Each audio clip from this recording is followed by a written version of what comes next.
आज बहुत बड़ा दिन है।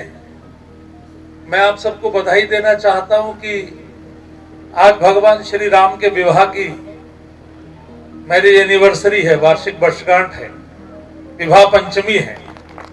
एक बार जयकारा लगाएंगे, बोल सियावर रामचंद्र भगवान की। ऐसे पावन दिन ये गंगा जी के तट पर आप सबको आने का सौभाग्य मिला और आज हर्षण योग है, विवाह पंचमी है। जनकपुर में तो आज बहुत बड़ा उत्सव होता है, अयोध्या में बहुत बड़ा उत्सव होता है। यहाँ साक्षात कर्म की उपासना है, सेवा की उपासना है और वो अपने आप बोलती है, उसमें कोई वाणी से बोलने की आवश्यकता नहीं। जैसे भगवान राम पृथ्वी पर आए तो ना तो उन्होंने कोई भाषण दिया, ना तो उन्होंने कोई किताब लिखी, even not a single book, even not a single speech, लेकिन उनका जीवन ही लोगों के लिए ग्रंथ बन गया। उनके ऊपर दुनिया में सबसे ज्यादा ग्रंथ लिखे गए। ऐसा जो आज का ये उत्सव है, वार्षिकोत्सव, ये वास्तव में नेह नीड़ परिवार के द्वारा जो तप किया जा रहा है उसको और अधिक उत्साहित करने के लिए और ये भरोसा दिलाने के लिए हम सब लोग यहाँ आए हैं कि नेह नीड़ परिवार के सभी कार्यकर्ता मिलकर काम करें।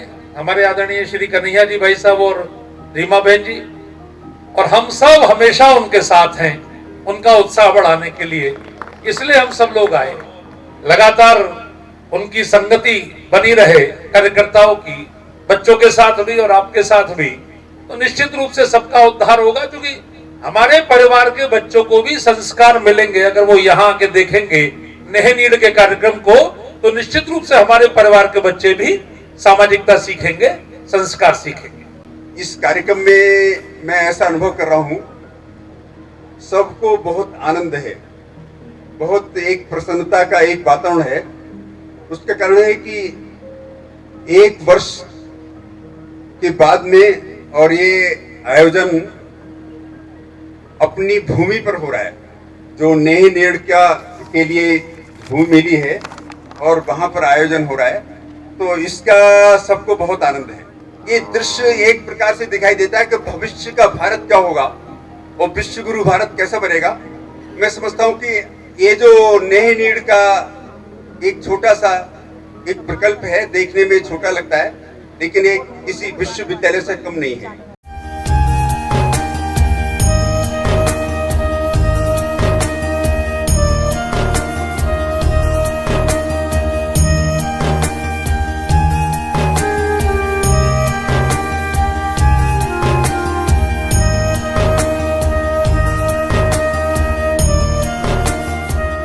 जो हमारे मोटो है शिक्षा, संस्कार और स्वावलंबन।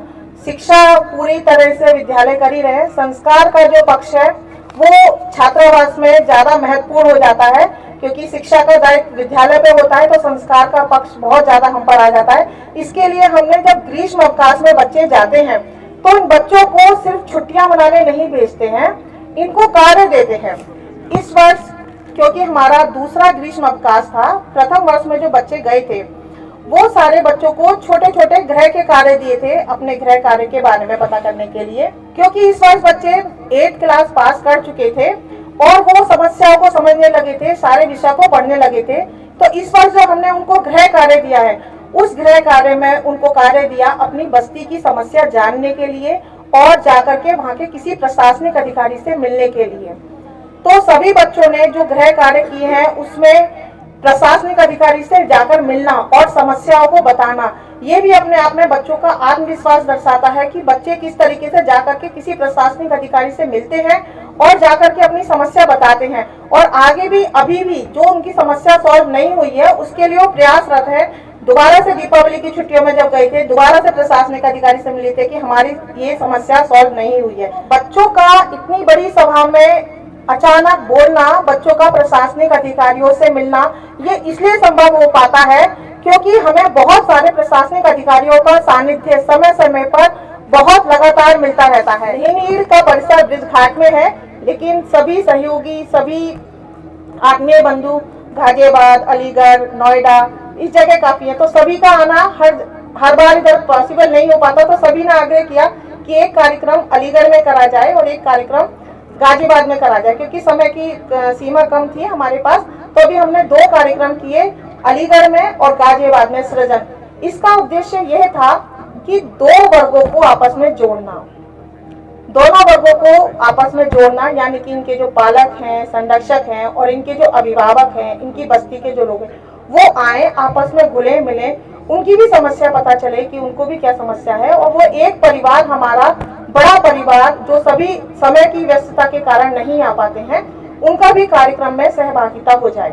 तो सृजन का आयोजित किया गया, उसमें गाजियाबाद में माननीय केंद्रीय मंत्री जनरल वीके सिंह जी और आध्यात्मिक गुरु प्रोफेसर पवन सिंघन जी का आशीर्वाद प्राप्त हुआ। इसी तरीके से अलीगढ़ में पूज्य अतुल कृष्ण महाराज जी का आशीर्वाद प्राप्त हुआ। गंगा के किनारे होने के कारण बच्चों को गंगा माँ का सानिध्य और गंगा माँ की सेवा करने का अवसर तो मिलता ही रहता है।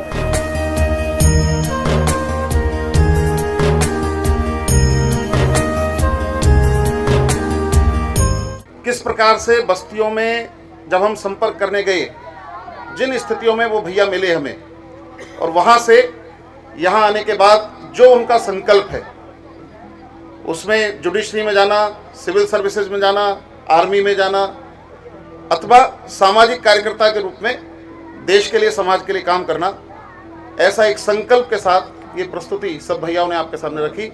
मुझे लगता है ये निश्चित रूप से आपके हृदय की गहराइयों तक उतरी होगी। पूरा प्रयास किया था कि इस 3 वर्ष की यात्रा को इस प्रस्तुति में आपके सामने दिखा सकें।